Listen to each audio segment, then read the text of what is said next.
Hello बच्चों, तो कैसे हो आप सब लोग। जैसे कि आप जानते हैं हम class 10 NCERT maths real numbers के एक्सरसाइज 1.1 के सॉल्यूशंस कर रहे हैं। तो पिछले वीडियो तक हमने क्वेश्चन नंबर 3 तक किया था। आज हम क्वेश्चन नंबर 4 से स्टार्ट करेंगे। तो क्या कहता है question number 4, given that HCF of 306,657 equals to 9।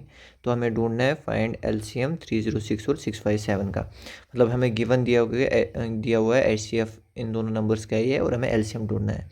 अगर आपको याद हो तो हमने इंट्रोडक्शन वीडियो में पढ़ा था कि LCM of any two numbers में कोई भी दो नंबर्स ले लेता हूँ। फॉर एग्जांपल के लिए अभी ए और बी में ले लेता हूँ into HCF of A comma B कोई भी दो नंबर्स हो सकते हैं, ठीक है। वो बराबर होता है ए इंटू बी के, यानी उन दो नंबर्स के प्रोडक्ट के।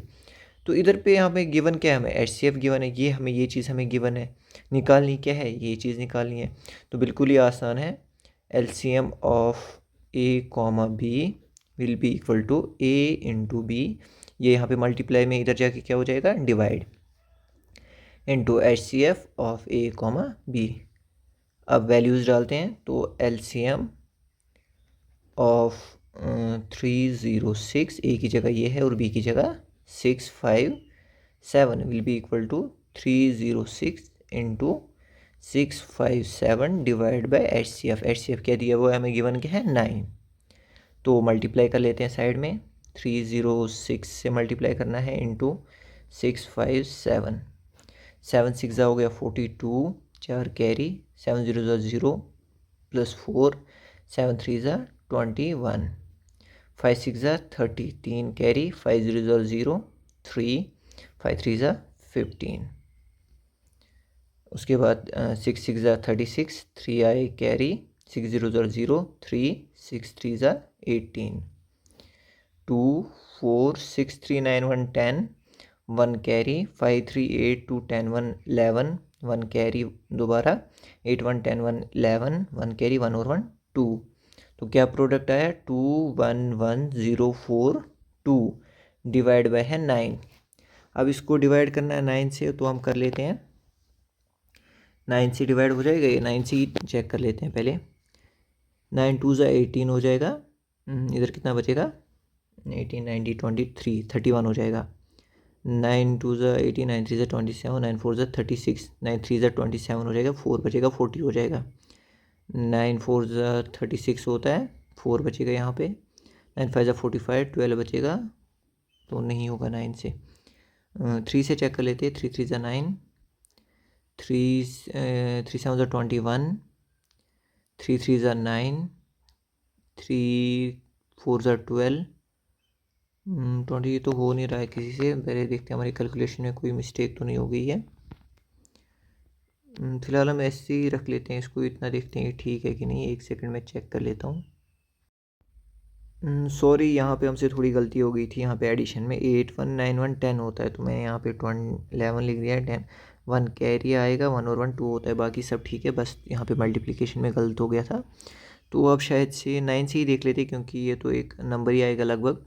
9 1 9 3 9 2 18 हो जाएगा 21, 9 2 18 फिर से हो जाएगा, 3 बचेगा 30 हो जाएगा।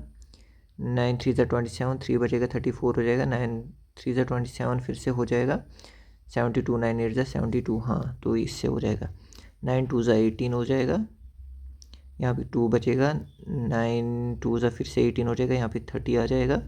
9 3 27 हो जाएगा, यहाँ पे 3 बचेंगे तो 34 हो जाएगा। 9 4 तो 36 होता है, 9 3 27 हो जाएगा इधर पे। इधर बचेंगे 3 और 4 7, 72, 9 8 72। तो ये लग गया यहाँ पे। बस यहाँ पे हमसे थोड़ा सा मल्टीप्लिकेशन गलत हो गया था, मतलब एडिशन लास्ट में। बाकी बिल्कुल आसान कंसेप्ट है। कंसेप्ट आपको याद रखना है, क्वेश्चन तो आप ऐसे ही कर लोगे। कंसेप्ट ये है कि एलसीएम इंटू एचसीएफ बराबर होता है उन दो नंबर्स के प्रोडक्ट के। बस इनमें से आपको कुछ भी अगर दिया होगा, एक दिया होगा तो दूसरा निकल जाता है।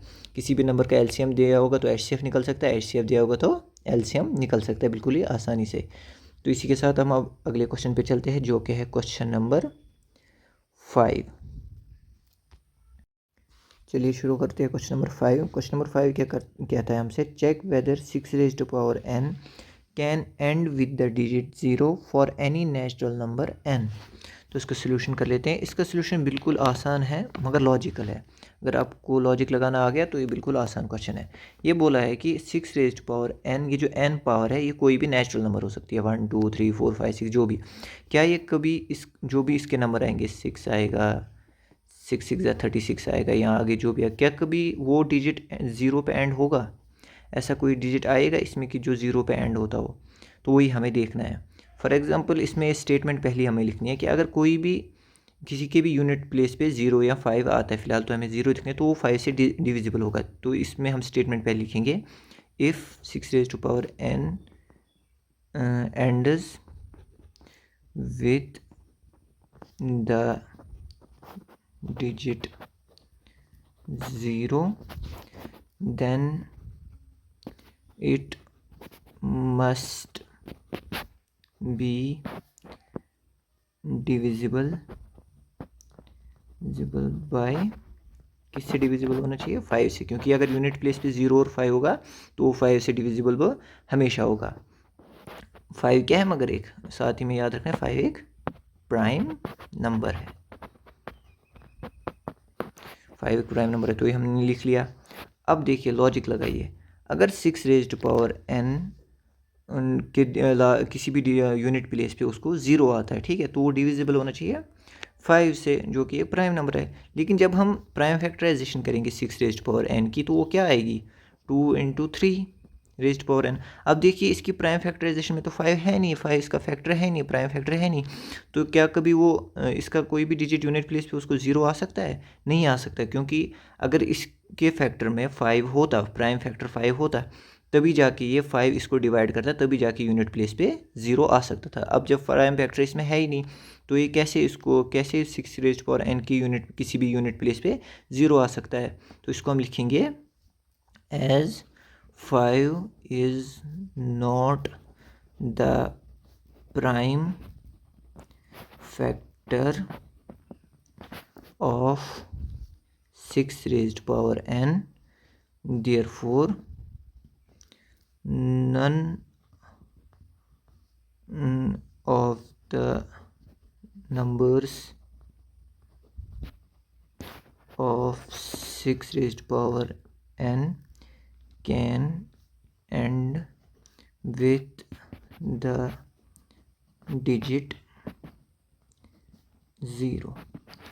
बिल्कुल ही आसान क्वेश्चन है, लेकिन थोड़ा सा लॉजिकल क्वेश्चन है। लॉजिकल ये लगाना है कि 6 रेज़्ड पावर n अगर है, अगर ये इसका कोई भी डिजिट 6 करेंगे, आगे 2 रखूँगा मैं पावर तो 36 हो जाएगा, 3 रखूँगा पावर तो एक और बड़ा नंबर आएगा, ठीक है। तो हमें बताना है कि ये 0 पे एंड होता है कि नहीं। ये लॉजिकल सी बात है, अगर ये 0 पे एंड होगा तो हमें पता है कि कोई भी चीज़ अगर 5 पे एंड होती है या 0 पे एंड होती है, किसी के भी यूनिट प्लेस पे 0 या 5 होता है, तो वो हमेशा 5 से डिविजिबल होता है, और 5 एक प्राइम फैक्टर है। अब इसकी जब हम प्राइम फैक्टराइजेशन करेंगे 6 की, तो उसमें तो 5 का फैक्टर है ही नहीं।